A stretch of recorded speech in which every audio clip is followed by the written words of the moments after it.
দুনিয়াটা হলো বান্দার জন্য আল্লাহর তরফ থেকে পরীক্ষা। আসসালামু আলাইকুম ওয়া রাহমাতুল্লাহি ওয়া বারাকাতুহু ওয়া মাগফিরাহ। সম্মানিত ভিউয়ার্স, ফ্যান ফলোয়ার, দেশে প্রবাসে যারা যেখান থেকে মদিনা সৈনিক পেজ অথবা আমি অদম্য আলম সিদ্দিকীর আজকের এই ভিডিওটি দেখতেছেন, সকলকে জানাচ্ছি প্রাণ ঢালা অভিনন্দন ও শুভেচ্ছা। আশা করি সকলেই অনেক বেশি ভালো আছেন। সকলের দীর্ঘ হায়াত এবং সুস্বাস্থ্য কামনা করে আজকের ছোট্ট লং ভিডিওটি আপনাদের মাঝে তুলে ধরার চেষ্টা করছি।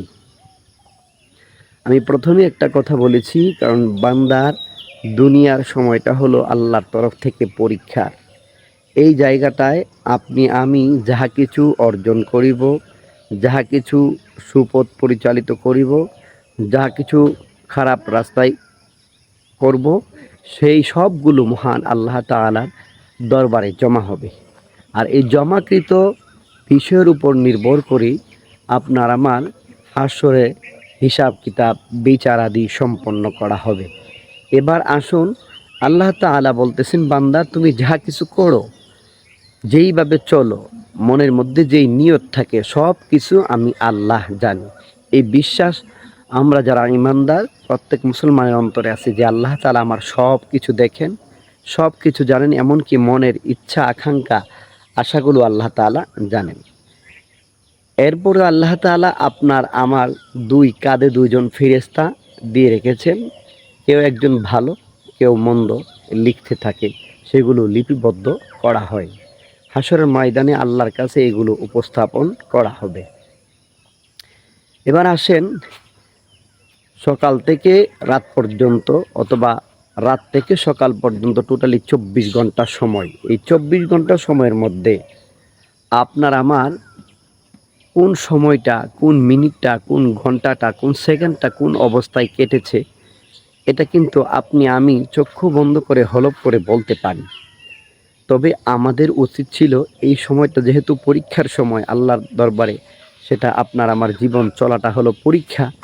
সেই পরীক্ষাটা কিন্তু আমাদেরকে সুষ্ঠুভাবে দেওয়া উচিত ছিল, যে প্রত্যেকটা সময় সেকেন্ড ক্ষণকে আমরা কাজে লাগানো দরকার ছিল, তথা আল্লাহ যেই সময়টাকে যেভাবে পছন্দ করে ওইভাবে আমাদের সময় ক্ষণ করা দরকার ছিল। আমরা কিন্তু সেটা করতে পারতেছি না, কারণ আমাদের প্রকাশ্য শত্রু শয়তান আমাদের সঙ্গে আছে। এই জন্য আমরা কোনো কিছুতেই শুরু করার আগে আউযু বিল্লাহি মিনাশ শাইতানির রাজিম, বিতাড়িত শয়তান হইতে মহান আল্লাহর কাছে পানাহ চাই, যেন শয়তান আমাকে কুপথে পরিচালিত না করে দেয়, খারাপ পথে পরিচালিত না করে দেয়। তো সেই জন্য আমরা শয়তান থেকে প্রকাশ্যভাবেই ক্ষমা চেয়ে নিই, আল্লাহর কাছে দয়া চাই যেন শয়তান থেকে বাঁচতে পারি। তো আসুন না, আপনার আমার ভিতরে যে শয়তানটা রয়েছে সেটাকে দূর করে দিই, অন্তর থেকে এই শয়তানের আচরণগুলা সরিয়ে দিই। শয়তান যেন আমার স্পর্শকাতরে না আসতে পারে, আমার সঙ্গবদ্ধে না আসতে পারে, সেই কাজগুলা বিরত রাখার জন্য আপনার মনের ইচ্ছা শক্তি সবচেয়ে যথেষ্ট।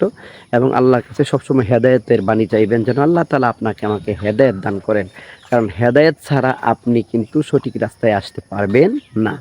তো যাই হোক, আজকের আমার এই ভিডিওতে মুখ্য উদ্দেশ্য হলো, দুনিয়াটা হলো পরীক্ষার স্থান, পরীক্ষার জায়গা। এখানে আমাদেরকে সঠিক পথ পরিচালিত করতে হবে, সঠিক সময় নির্ধারিত করতে হবে, সঠিক কর্ম নির্ধারিত করতে হবে, যেই কর্মের মাধ্যমে আল্লাহর হুকুম আহকাম মানা যায়, আল্লাহর হুকুমগুলো ধাবিত আছে, আল্লাহর হুকুমগুলো এটার মধ্যে থাকে।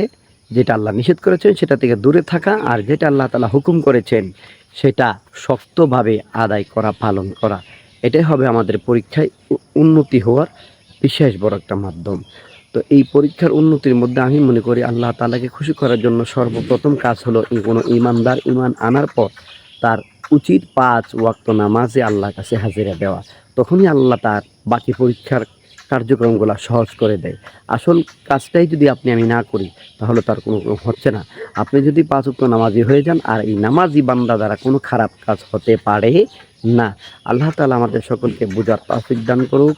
দুনিয়াবি পরীক্ষায় এই সময়টুকু আল্লাহ এবং আল্লাহ রসুলের দেখানো পথ, আল্লাহর হুকুমে চলার তৌফিক আল্লাহ আমাদের সকলকে দান করুক। ইসলাম প্রচারের সাথে ভিডিওটি যদি ভালো লাগে সকলে একটু শেয়ার করে দেবেন, সকলের কাছে পৌঁছে দেবেন। আসসালামু আলাইকুম ওয়া রাহমাতুল্লাহি ওয়া বারাকাতুহু।